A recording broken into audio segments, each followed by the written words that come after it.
Hello everyone, welcome back to target for IQ. मेरा नाम है वैभव। आइए आज की क्लास में लीगल करंट अफेयर्स शुरू करते हैं। जो हमारा पहला जजमेंट है उसका नाम है एमएस सास Infratech private limited versus state of Telangana. यहाँ पे सुप्रीम कोर्ट ने बोला है कि अगर किसी मजिस्ट्रेट के सामने एप्लीकेशन लगती है सेक्शन 156 क्लॉज 3 ऑफ सीआरपीसी के अंतर्गत, यानी कि मजिस्ट्रेट से गुहार लगा जाएगी कि सर आप इन्वेस्टिगेशन का ऑर्डर पास कर दीजिए पुलिस वालों को, और मजिस्ट्रेट ने इन्वेस्टिगेशन का ऑर्डर पास कर दिया। तो जब मजिस्ट्रेट इन्वेस्टिगेशन का ऑर्डर पास कर रहे हैं तो इसका मतलब ये नहीं हुआ कि मजिस्ट्रेट ने उस केस पे अपना संज्ञान ले लिया है, कॉग्निजेंस ले लिया है। तो ये बात क्लैरिफाई करी है सुप्रीम कोर्ट ने, और केस का नाम आप याद रखिएगा, एमएस सास Infratech private limited versus state of Telangana. Second judgement है हमारा Salim Ahmed versus state of Uttar Pradesh. यहाँ पे इलाहाबाद हाईकोर्ट ने रूल किया है that remedy sought under domestic violence act are of a civil nature and amendments to applications under section 12 of the act are permissible. जैसा कि हम सब जानते हैं, मुकदमे हमारे यानी केसेस हमारे दो टाइप के होते हैं, एक होता है सिविल, एक होता है क्रिमिनल। अगर कोई सिविल मैटर चल रहा है और सिविल मैटर में आपने कोई एप्लीकेशन लगाई और बाद में आप चाहते हो उस एप्लीकेशन में संशोधन किया जा सके, अमेंडमेंट किया जा सके, तो कोर्ट बहुत आराम से आपको अलाउ कर देती है कि ठीक है आप इसमें अमेंडमेंट करिए, क्योंकि वो एक सिविल मैटर है। वहीं हम दूसरी तरफ बात करें क्रिमिनल मैटर की, तो अगर आपका क्रिमिनल मैटर चल रहा है और आपने कोई एप्लीकेशन लगाई और बाद में आप चाहते हो उस एप्लीकेशन में संशोधन किया जा सके, अमेंडमेंट किया जा सके, तो वो अमेंडमेंट इजीली यानी आराम से आपको अलाउ नहीं किया जाएगा। कोर्ट आपको डायरेक्ट मना कर सकती है अगर कोर्ट को लगता है कि ये मैटर बहुत ही सेंसिटिव है। ठीक, तो ऐसा ही मैटर डोमेस्टिक वायलेंस एक्ट का इलाहाबाद हाईकोर्ट में चल रहा था। एक व्यक्ति ने, एग्रीड पर्सन ने अंडर सेक्शन 12 में अपनी एप्लीकेशन लगाई कि सर मुझको ये रिलीफ चाहिए। बाद में आके अगर उसको लगा कि रिलीफ जो उसने कम मांगे उसको और रिलीफ की जरूरत है या उसमें कुछ संशोधन की जरूरत है, तो आपने बाद में उसने जब सेक्शन 12 में लगाया कि मुझे संशोधन की जरूरत है, तो कोर्ट ने, निचली अदालत ने मना कर दिया कि नहीं, ये डोमेस्टिक वायलेंस एक्ट एक क्रिमिनल एक्ट है और आपने जो एप्लीकेशन लगाई अब इसमें कोई भी संशोधन नहीं किया जाएगा। बाद में मैटर इलाहाबाद हाईकोर्ट तक पहुंचा, तो इलाहाबाद हाईकोर्ट ने जब डोमेस्टिक वायलेंस एक्ट को अच्छे से पढ़ा, तो उन्होंने पाया कि जो सेक्शन 12 की जो एप्लीकेशन लगी है वो एक रेमेडी डिमांड करती है, यानी कि वो पार्टी जो चाहती है कि इस एक्ट के अंतर्गत मुझे कुछ रिलीफ मिले, तो वो जो रिलीफ की आप डिमांड कर रहे हो कोर्ट के सामने, वो एक सिविल मैटर यानी एक सिविल नेचर का है। उसका जो नेचर है वो एक सिविल नेचर है, और इस सिविल नेचर में अगर आप एप्लीकेशन लगा लो, संशोधन की डिमांड कर रहे हो, तो वो आपको अलाउ किया जा सकता है। क्योंकि एक्ट तो भले ही हमारा क्रिमिनल है, बट सेक्शन जो है 12 वो एक सिविल नेचर का सेक्शन है, और इस वजह से इसमें आप संशोधन कर सकते हो। तो इलाहाबाद हाईकोर्ट ने यही बोला है कि जो एक्ट है हमारा वो एक क्रिमिनल है, पर सेक्शन 12 एक सिविल नेचर का सेक्शन है जिसमें हम अमेंडमेंट की आपको परमिशन दे सकते हैं। ठीक, ये मैं इसलिए बताया आपको Salim Ahmed versus state of Uttar Pradesh, क्योंकि उन स्टेट्स में, जिन स्टेट्स में ये एक्ट्स आते हैं, तो ये आपका जजमेंट इंपॉर्टेंट बन जाता है, तो ध्यान रखिएगा इस जजमेंट को। नेक्स्ट जजमेंट हमारा Ankit Singh and 3 others versus state of Uttar Pradesh. यहां पे बोला गया giving dowry is an offence, यानी कि अगर आप डाउरी दे रहे हो, दहेज दे रहे हो, तो वो अपने आप में अपराध है। ठीक है, but brides and their families admittedly violated this law and remains unpunished due to the legal loopholes। देखिए काफी एक इंटरेस्टिंग सी बात बताई है यहाँ पे कोर्ट ने, आइए जानते हैं क्या बताया। यहाँ पे कोर्ट ने बोला है कि ये जो एक्ट है हमारा, जस्ट अ मिनट, यहाँ पे कोर्ट ने बोला है कि ये जो हमारा एक्ट है डाउरी प्रोहिबिशन एक्ट, ये एक क्रिमिनल एक्ट है हमारा, यानी कि वो व्यक्ति जो दहेज मांग रहा है और वो व्यक्ति जो दहेज दे रहा है, दोनों ने अपराध किया है। क्योंकि जो हमारा सेक्शन नंबर 3 है वो बोलता है दहेज को देना और दहेज मांगना और दहेज को देना, ये दोनों अपने आप में क्या है, ऑफेंस है, अपराध है। ठीक है, और वहीं दूसरी तरफ एक सेक्शन है, सेक्शन नंबर 7 क्लॉज 3, जो बोलता है कि अगर कोई व्यक्ति है वो एग्रीव्ड है, तो उस एग्रीव्ड व्यक्ति पे कोई भी बोल सकते हैं प्रोसीडिंग, कार्यवाही स्टार्ट नहीं होगी। ठीक है, आइए एक बार समझते हैं मैं बोलना क्या चाहता हूं। देखो, अगर मैं आप सामने वाले व्यक्ति से, यानी कि जिनसे शादी होने जा रही है उनकी फैमिली मेंबर से दहेज मांगता हूं कि मुझको गाड़ी चाहिए, मुझको इतना पैसा चाहिए, ये चाहिए, तो ये जो मैं दहेज मांग रहा हूं ये मैं अपराध कर रहा हूं, पहली बात। दूसरी बात, जो व्यक्ति दहेज दे रहे हैं, सामने वाले व्यक्ति जो मुझे अब दहेज दे रहे हैं, गाड़ी दे रहे हैं, पैसा दे रहे हैं, बंगला दे रहे हैं, जो कुछ मैंने डिमांड किया वो सब दे रहे हैं, तो वो भी अपराध कर रहे हैं। यानी दोनों पार्टीज, अगर कोई डिमांड कर रहा है उसने भी अपराध किया, जो दे रहे हैं वो भी अपराध है। तो ये बोलता है सेक्शन 3, ठीक है। वही दूसरी तरफ सेक्शन 7 क्लॉज 3 बोलता है एग्रीव्ड पार्टी, यानी कि वो व्यक्ति जिन्होंने दहेज दिया, ठीक है, ध्यान से सुनना, वो व्यक्ति, वो पार्टी जिन्होंने दहेज दिया। तो दहेज देने के बाद अगर आप एग्रीव्ड हो गए, आपने कोई बाद में जाकर आपने पुलिस स्टेशन में एफआईआर कराई कि इन्होंने मेरे से दहेज मांगा था, मैंने दे दिया, बट बाद में भी मांग रहे हैं, तो इन्होंने मेरे साथ क्रुएल्टी करी, जो भी कुछ है, मतलब बेसिकली आपने बता दिया कि दहेज आपसे मांगा गया था और दहेज आपने दे भी दिया, तो 7 क्लॉज 3 बोलता है आप पे कोई कार्यवाही नहीं चलेगी। बट 3 बोलता है दोनों पार्टी ने क्राइम किया है। तो यहां पे कोर्ट ने बोला कि जब हमें पता है दोनों पार्टीज ने अपराध किया है, और सेक्शन 7 क्लॉज 3 में बोला गया कि उस एक पार्टी जिसने दहेज दिया है उस पर कोई कार्यवाही नहीं चलेगी, तो कहीं ना कहीं ये जो दोनों सेक्शन है ये अपने आप में कॉन्ट्राडिक्ट है, दोनों एक बात नहीं बोल रहे, एक कुछ और कह रहा है, दूसरा कुछ और कह रहा है। तो यहां पे यही बोला गया है, कोर्ट ने यही बोला है कि जो फैमिलीज होती है जो अपराध कर लेती है, कैसे, जो दहेज दे देती है, तो दहेज देने के बावजूद भी आप पे कोई प्रोसीडिंग नहीं चलती, तो ये जो लूप होल्स है, ये जो कमियां हैं इस एक्ट में इस कमियों को दूर करने की अभी आवश्यकता है, क्योंकि सेक्शन 3 बोलता है कि जो मांग रहा है, जो दे रहा है, उन्होंने अपराध किया है। सेक्शन 7 क्लॉज 3 बोलता है कि आपने अगर दे भी दिया उसके बाद आप पे कोई भी कार्यवाही नहीं चलेगी। तो 3 और 7 ये दोनों आपस में कॉन्ट्राडिक्ट कर रहे हैं, और इस कमी की वजह से ये एक्ट अभी अपने आप पूरी तरीके से पूर्ण नहीं है, कंप्लीट नहीं है, इसमें संशोधन होने की या रिव्यू करने की आवश्यकता है। तो याद रखिए केस का नाम है Ankit Singh and 3 other sources, state of Uttar Pradesh. Next judgement है अपना Monu Kumar versus state of Uttar Pradesh. Allahabad High Court said that mere performance of obscene act is not sufficient. Annoyance of others is required to constitute an offence under section 294 of IPC. जो हमारा section 294 IPC है वो बात करता है कि अगर किसी ने कोई ऑब्सीन एक्ट किया, ऐसा एक्ट जो ऑब्सीन एक्ट को हम बोल सकते हैं कि सपोज करिए ये रास्ता है, ठीक है, और यहां से इस रास्ते से एक लड़की जा रही है, यहाँ पे कोई लड़के खड़े हैं, कुछ लड़के खड़े हैं 3-4, उन्होंने अगर इस लड़की पे कोई कमेंट करना शुरू कर दिया, ठीक है, कोई कमेंट करना शुरू कर दिया, तो उन्होंने क्या करा, उन्होंने 294 का अपराध किया है। बट यहाँ पर इलाहाबाद हाई कोर्ट ने क्या बोला है कि खाली सिर्फ और सिर्फ कमेंट करना लड़की को वो अपराध की श्रेणी में आएगा ही नहीं, जब तक कि जो कमेंट किया गया उस कमेंट से आप परेशान अनॉइंट ना हो जाएं। हुआ क्या था इस केस में, वही लड़की जा रही थी, कुछ लड़कों ने कमेंट किया, ठीक है, ऑब्सीन एक्ट किया, अभद्र भाषा यूज करी, अभद्र कंडक्ट यूज किया, और लड़की ने क्या करा, बाद में 294 के अपराध की एफआईआर कटवा दी।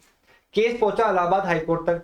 तो जो लड़के थे, जिनकी जो पार्टी थी लड़के वाली, उन्होंने बोला कि सर हम मानते हैं, हम एडमिट करते हैं कि हमने ऑब्सीन एक्ट किया, अभद्र एक्ट किया, अवैध कार्य किया, पर हमने 294 का कोई अपराध नहीं किया। क्यों नहीं किया? कि सर 294 में यह लिखा है कि हमें ऑब्सीन एक्ट के साथ साथ दूसरे व्यक्ति को परेशान भी करना है, ठीक है, हमें अभद्र कार्य करने के साथ साथ जो सामने वाला व्यक्ति है हमारे अभद्र कार्य से परेशान हो जाना चाहिए। बट सर हमारे इस केस में ये कोई भी गवाही, कोई भी सबूत नहीं मिला कि हमारे इस अभद्र कार्य से कोई सामने वाला व्यक्ति परेशान हुआ है। इस तरह का कोई भी एविडेंस कोर्ट के सामने नहीं लाया गया। तो जब ये ही प्रूव नहीं हुआ, खाली ये प्रूव हो गया, ये खाली प्रूव होना सफिशिएंट नहीं है कि हमने 294 का अपराध कर दिया। तो इलाहाबाद हाईकोर्ट ने भी यही बोला है कि खाली ऑब्सीन एक्ट अपने आप में अपराध नहीं है, दूसरों को परेशानी होना भी जरूरी है, तभी आप 294 का अपराध करेंगे। ये कहना था इलाहाबाद हाईकोर्ट का, ठीक है। नेक्स्ट जजमेंट है रवि कुमार दान Shuklal Mehta versus high court of Gujarat. Supreme Court has stated that higher qualifications or marks alone are not enough to determine merits of judges. For promotion, past performance is also relevant. जैसा कि हम सब जानते हैं, हायर जुडिशियल सर्विसेज यानी HGS का exam देते हैं, वो दो टाइप्स हो सकता है। एक वो जो ऑलरेडी सर्व कर रहे हैं, सर्व इन द सेंस एपीओ है या प्रैक्टिस कर रहे हैं, ठीक। उसके बाद आपका जब एग्जाम होता है तो आपका प्री होता है, मेंस होता है, इंटरव्यू होता है, मेरिट बनती है। तो यहाँ पे कोर्ट ने यही बोला है कि खाली आपने जो एग्जाम में अच्छे मार्क्स लेकर आए हो, इस बेसिस पे आपका सिलेक्शन नहीं होना चाहिए। आपके जो पिछले रिकॉर्ड्स हैं, पिछले रिकॉर्ड्स आपने कैसी प्रैक्टिस करी, अगर आप एज अ जज भी हो तो आपके पिछले रिकॉर्ड्स कैसे हैं, क्योंकि एचजीएस में खाली एडवोकेट्स नहीं, कुछ एक इंटरनल एग्जाम्स भी होते हैं जिसके माध्यम से वो एग्जाम्स आपके कम ही होते हैं, कम ही सीट निकलती है। यानी कि अगर कोई जज ऑलरेडी सर्व कर रहा है तो वो इंटरनल एग्जाम दे सकता है, और अगर वो उस एग्जाम में पास हुआ तो वो एचजीएस बन सकता है। वो इंटरनल एग्जाम कम ही होते हैं और कम ही सीट निकलती है। तो यहाँ पे यही बोला है कि भले ही आप सर्व कर रहे हो एज अ जज, आपने एग्जाम दिया, उस एग्जाम में आपके अच्छे मार्क्स हैं, बट ये खाली सफिशिएंट नहीं है। आपके पिछले पास परफॉर्मेंस भी देखी जाएगी। पास परफॉर्मेंस मतलब जब आप जज थे, आपका जजमेंट कैसा था, आपकी ऑब्जर्वेशंस कैसी थी, आप कैसे, आपका कंडक्ट था जब आप एज अ जज अपने कोर्ट में बैठते थे। तो ये जो आपका पिछला परफॉर्मेंस है, इसको भी ध्यान में रखा जाएगा जब आप हायर जुडिशियल सर्विसेज के लिए अपॉइंट किए जाएंगे। तो ये कहना था इस जजमेंट में। नेक्स्ट जजमेंट है Mukhtiyar Zaidi versus state of Uttar Pradesh. यहाँ पे सुप्रीम कोर्ट ने कहा है, if magistrate takes cognizance of additional materials along with protest petition, case has to be proceed as private complaint. अब बात आती है, पहले हमें समझना है प्रोटेस्ट पिटीशन होती क्या है। देखिए, जब भी कोई इन्वेस्टिगेशन शुरू होती है, जब भी कोई इन्वेस्टिगेशन शुरू होती है, वो खत्म भी होती है। खत्म होने के बाद पुलिस रिपोर्ट सबमिट होती है, यानी चार्जशीट सबमिट होती है, या आपकी फाइनल रिपोर्ट सबमिट होती है। यानी कि कोर्ट का पुलिस ऑफिसर का कहना है, एक केस में सपोज करो हुआ क्या, इन्वेस्टिगेशन शुरू हुई, इन्वेस्टिगेशन जब खत्म हुई उसके बाद एक पुलिस रिपोर्ट सबमिट हुई। पुलिस ने अपनी रिपोर्ट में बोला कि सर कोई भी अपराध नहीं हुआ, ठीक है, कोई भी अपराध नहीं हुआ। यानी कि यहाँ पे कोर्ट ने अपनी फाइनल रिपोर्ट लगा दी, फाइनल रिपोर्ट यहाँ पे कोर्ट ने अपनी लगा दी। अब इस फाइनल रिपोर्ट के अगेंस्ट भाई पुलिस ने तो बोल दिया कोई अपराध नहीं हुआ, अब अपराध नहीं हुआ। अब इस इन्वेस्टिगेशन की जो रिपोर्ट के अगेंस्ट एग्रीड पार्टी यानी जिसने एफआईआर लॉन्च कराई, वो क्या कर सकती है, वो मजिस्ट्रेट के सामने एक अपनी प्रोटेस्ट पिटीशन लगा सकती है। प्रोटेस्ट पिटीशन, अब ये प्रोटेस्ट पिटीशन क्या होती है, प्रोटेस्ट पिटीशन होती है कि सर पुलिस ने इन्वेस्टिगेशन करी, अब पुलिस कह रही है कि कोई केस नहीं बनता, बट मेरे पास सबूत हैं। यानी प्रोटेस्ट पिटीशन में आपको एविडेंस देने होते हैं कि आप मजिस्ट्रेट को सेटिस्फाई कर सकें, उनको ये दिलासा मतलब ये यकीन दिला सकें कि केस बनता है। मेरी प्रोटेस्ट पिटीशन के साथ साथ मैं आपको एविडेंस भी दे रहा हूं। तो अगर मजिस्ट्रेट को लगता है तो इस प्रोटेस्ट पिटीशन के बेसिस पर मजिस्ट्रेट संज्ञान ले सकता है। ठीक, इतना समझ में आया। अब मैटर उठा कोर्ट के सामने ये कि सर जो ये संज्ञान लिया है कोर्ट ने, ये इसने कंप्लेंट के बेसिस पे लिया है मजिस्ट्रेट ने, या इस संज्ञान को हम मानेंगे पुलिस ने मजिस्ट्रेट ने पुलिस रिपोर्ट के बेसिस पे संज्ञान लिया। ठीक है, तो यहां पे कोर्ट ने बोला है कि जब भी ऐसी कोई सिचुएशन होती है कि प्रोटेस्ट पिटीशन की वजह से कोई मजिस्ट्रेट संज्ञान ले रहा है, तो माना जाएगा जो ये संज्ञान लिया है ये कंप्लेंट के बेसिस पे लिया, यानी कि section 190 clause 1 sub clause A के अकॉर्डिंग आपने संज्ञान लिया है। क्योंकि ये मैटर उठता था कि प्रोटेस्ट पिटीशन के बाद संज्ञान जो लिया है कौन सा लिया है, पुलिस रिपोर्ट के बेस पे लिया है कंप्लेंट, क्योंकि इनकी जो कार्यवाही है ना उनमें अंतर है। एफआईआर के बेस पे अगर आप संज्ञान ले रहे हो तो कार्यवाही अलग तरीके से होगी, और अगर आप कंप्लेंट के बेसिस पे ले रहे हो तो वो कार्यवाही अलग तरीके से चलेगी। तो पहले तो ये डिसाइड करना ना कि पुलिस रिपोर्ट के बेस पे आपने अपना संज्ञान लिया है या कंप्लेंट के बेस पे।